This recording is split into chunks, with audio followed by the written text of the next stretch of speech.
पंचायत। एक minute sir, अभी हम लोग पहुंचे हैं राजेश्वरी पूर्वी पंचायत, जो कि सुपौल जिला के छातापुर प्रखंड अंतर्गत 8 नंबर वार्ड की ये घटना है।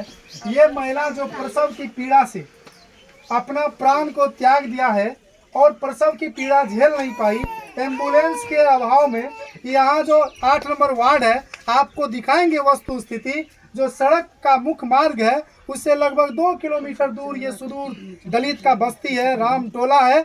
और इस बस्ती में वर्षों से सड़क का अभाव है। सरकार और नेता लोग आते हैं, इनको भरोसा दिलाते हैं कि हम सड़क बनवा देंगे, आपको कनेक्टिविटी करवा देंगे, और इस सड़क के अभाव में कई मौतें हुई है। और एक आपके सामने प्रत्यक्ष को प्रमाण की क्या आवश्यकता है, देख लीजिए। प्रसव की पीड़ा से एक नहीं बल्कि 2 हत्या समझिए। और ये हत्या का यदि कोई गुनाहगार है तो वो बिहार सरकार है, हत्या का कोई गुनाहगार है तो वो सुपौल प्रशासन है, हत्या का कोई गुनाहगार है तो वो छातापुर प्रशासन है।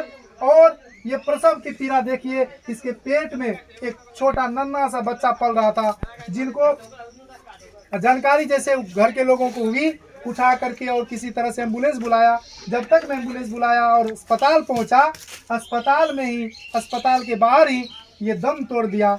और यदि यहाँ सड़क का कनेक्टिविटी होता, सही समय पर इसका उपचार होता, तो आज जो इसके गर्भ में बच्चे पल रहे होते वो भारत का भविष्य होता। और ये महिला आज जो मौत के मुंह में समा गई है, मौत के मुंह में सदा के लिए सो गई है, जो अब कभी नहीं उठेगी। और इस अपने पीछे नौनिहाल बच्चे हैं, नौनिहाल बच्चे छोटे छोटे, देखिए ये नौनिहाल बच्चे हैं, ये अपने पीछे, और एक बच्चा और है। ये बच्चे को छोड़ करके गई है। और देखिए गांव के सभी लोगों के आंख में आंसू है। और ये बच्चा जिसको छोड़ करके गया है, और इसके पति प्रदेश में पंजाब दिल्ली में कमा रहे हैं। आप समझ सकते हैं दलित बस्ती की दलित होना इस 21वीं सदी में भी गुनाह है। बाबा साहब डॉक्टर अंबेडकर ने संविधान बनाया था, उस संविधान में आर्टिकल और लिख करके अपने बस्ती में दलितों को हक अधिकार देने का काम किया था। लेकिन आज पुलिस प्रशासन इस बातों से दरकिनार करके आज मौत के मुंह पर ये समाई हुई है। चलिए देखते हैं कि ग्रामीणों का क्या आक्रोश है इस घटना को लेकर के। हम लोग ग्रामीण इस बात को लेकर के काफी आक्रोशित है, और वो लोग सड़क जाम करने के लिए उतारू है। हम लोग जैसे ही यहाँ पहुंचे, हम लोगों ने देखा कि ये सड़क के अभाव में इस महिला की मौत हुई है। बल्कि महिला नहीं, एक छोटा बच्चा जो गर्भ में पल रहा था, उस गर्भस्थ शिशु का भी मौत हुआ है। तो हम दिखाते हैं यहाँ के लोगों का, यहाँ के जो बस्ती के लोग हैं वो किस तरह से परेशान है, कितने दिनों से सड़क के अभाव में है, और उसका क्या योजना है आगे का, और इन लोगों का विरोध प्रतिरोध किसके खिलाफ है, इन लोग किसके खिलाफ आगे जा रहे हैं। आप लोग क्या चाहते हैं? सब लोग इधर आ जाइए।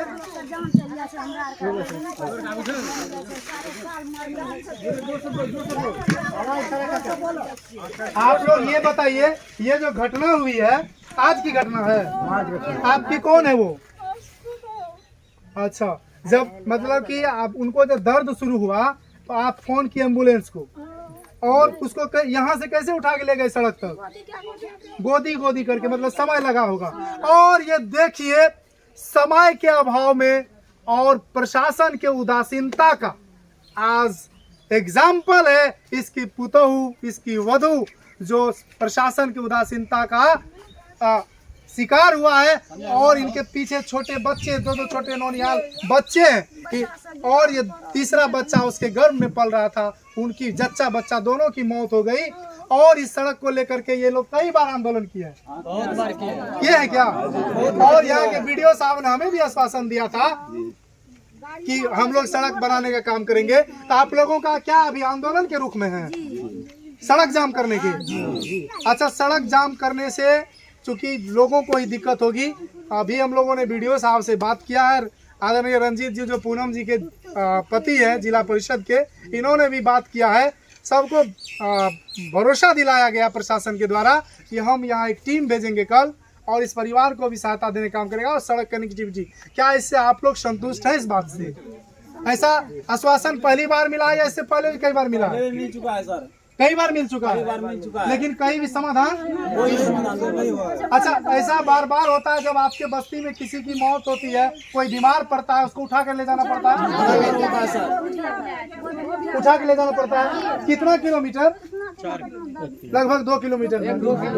अच्छा, आप कैसे आए यहाँ तक, ये घटना स्थल तक? ये लोग बोलती है 2 किलोमीटर तक हम लोगों को पैदल आना पड़ता। आप एक जनप्रतिनिधि, कैसे आए इस जगह? तो पैदल आए सर, पैदल आना पड़ा। पैदल। गाड़ी आपकी नहीं आ पाई? गाड़ी है पर यहाँ 2 व्हीलर आने का रास्ता नहीं है, 2 व्हीलर भी नहीं आ सकता।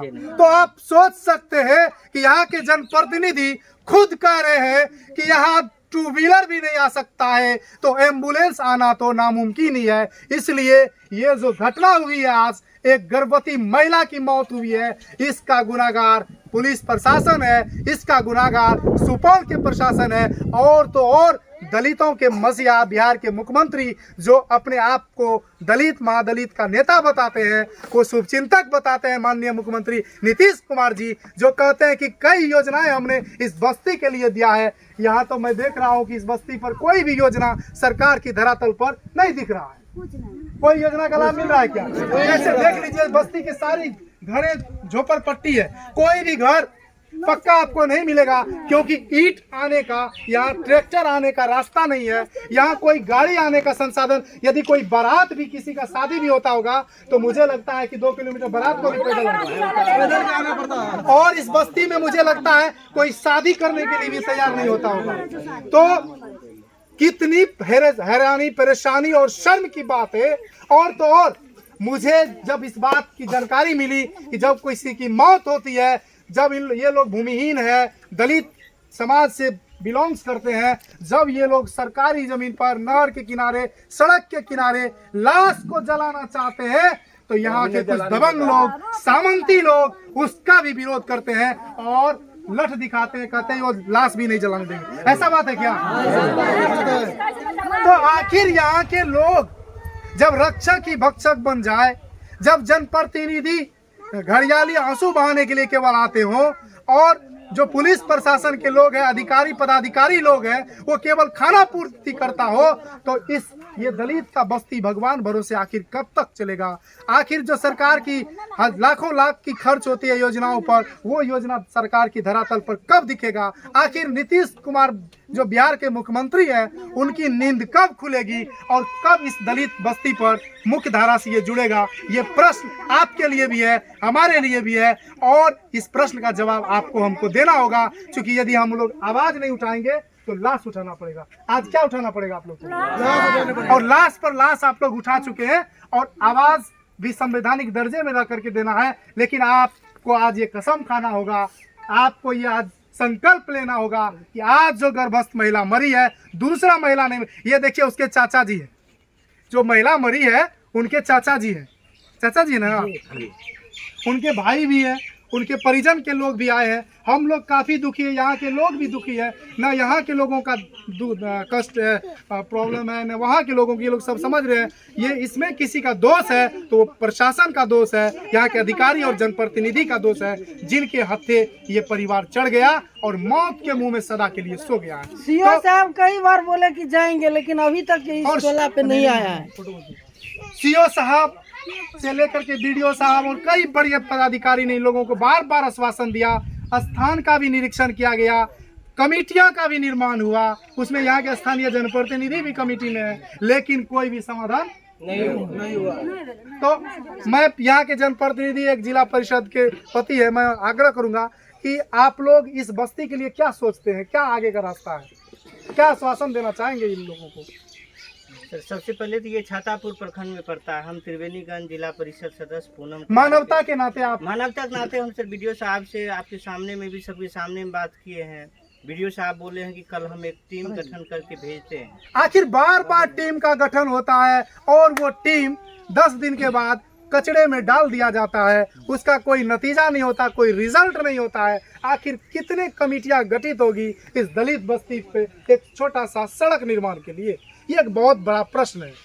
करना यही सबको होगा और यहाँ के प्रतिनिधि को करना होगा, जो वार्ड सदस्य है, मुखिया है, समिति, जिला परिषद। अभी आप लोगों के सामने में देखे हैं कि घर में लाश है और वो महिला जो प्रसव की वेदना सह नहीं पाई, और समय के अभाव में समय से हॉस्पिटल नहीं पहुंच पाई, इसके चलते उसकी मौत हुई है। इसके गुनाहगार न यहाँ के उनके सास ससुर है और ना ही इनके चाचा है, ना ही यहाँ के पड़ोसी है, बल्कि ये व्यवस्था ने उसको अपने मौत के मुंह में सुला दिया है और इन बच्चों से अपने माता पिता को छीन लिया है। इनके माता पिता को छीनने वाले कोई और नहीं बल्कि बिहार सरकार और सुपौल प्रशासन, छातापुर के अधिकारी लोग हैं। यदि समय रहते इस सड़क की सुनवाई होती, सड़क बन जाता, यातायात सुविधा होती, तो शायद ये जिंदगी बच सकती थी, जिसे बचा जा सकता था, लेकिन नहीं बचाया गया। तो आप लोगों का क्या मांग है, किस मांग को लेकर के कहाँ क्या प्लानिंग है, क्या बोलिए आप लोग, क्या कहना चाहते हैं? मौत पर मौत होती जा रही है, मौत पर मौत होते जा रहे हैं। हम लोग तो सर की निर्माण में चाहे चाहिए, बार हाथ जोड़ करके प्रशासन के पास बार बार जाते हैं, प्रशासन आप लोग को फटकार लगाती है, देता है, कोई सुनवाई नहीं होता है, नहीं सुनवाई होता। स्कूल छोटे छोटे बच्चे आप लोग स्कूल जाते, ये सारे गुल्ली डंडा स्कूल जाते हो? कोई स्कूल रास्ता नहीं है स्कूल जाने के लिए? स्कूल है जाने के लिए? स्कूल जाते हो?